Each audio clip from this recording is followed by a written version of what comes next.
Now being more than halfway through one of this year's highly expected anime, Darling in the Franxx, the collaboration between A1 Pictures and Trigger is definitely offering its unique interpretation of the mecha genre.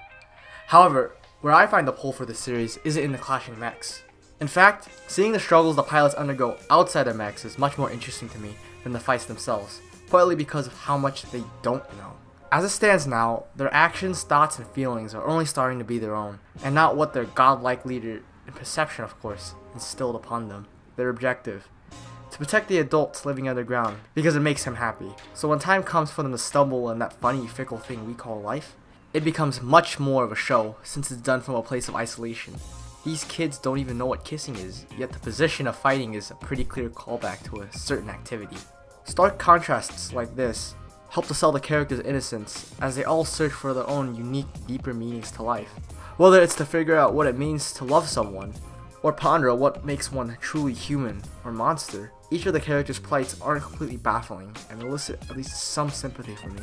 From the very start, this series hits on the nature of relationships, mainly the relationship between men and women, through metaphors both visually and stated. Within this world, the mechs are piloted by a young pair of the opposite sex. Part of what makes the setup so bizarre is that it's a complete reversal of everyday interaction. The dormitory the parasites reside in is separated right down the middle by gender.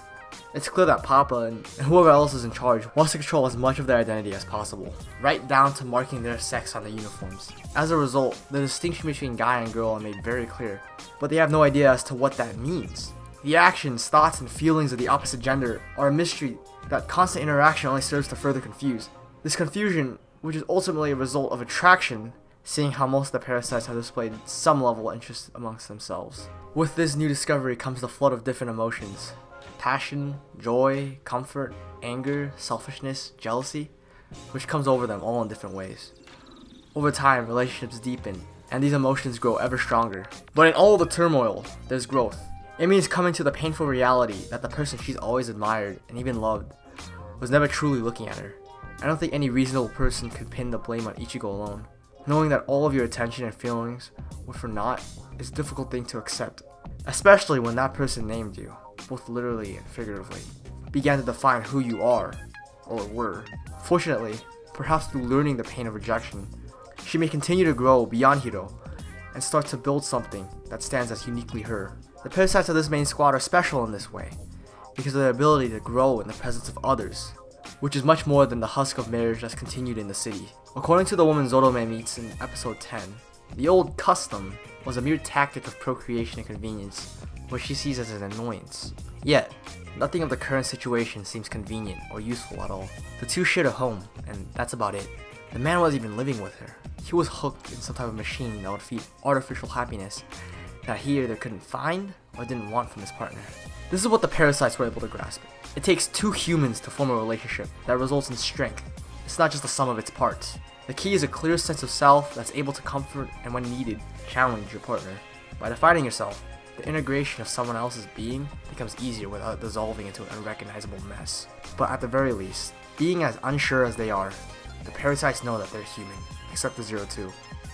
When you have the horns of a beast, it only seems a matter of time before the mask slips, doesn't it? So in her desperate, misguided attempt to keep that mask on, and force it to become her skin, she takes full advantage of her piloting prowess to slaughter countless Klaxosaurs. As she keeps on spilling the very same blood that runs through her veins, the blood that allows her this exceptional power, she's only suppressing her own identity. In her words, the more I kill, the closer I come to being human. Yet, it only reveals itself as self-hatred, doesn't it?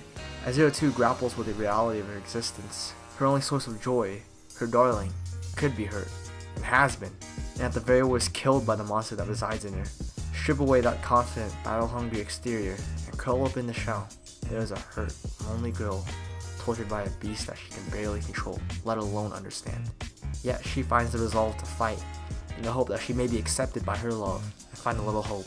Of course, this resolve has been tested multiple times, and is tested once again when she loses control, once more, and attacks the squad.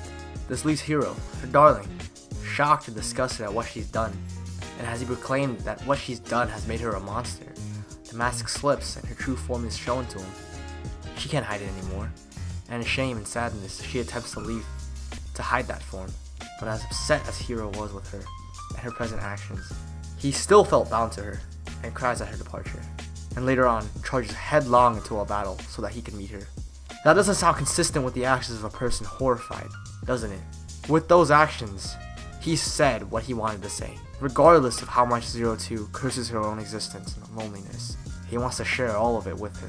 As the series continues, the fighting will as well, and objectives, master plans may reveal themselves, but the pilots will have changed plenty by then.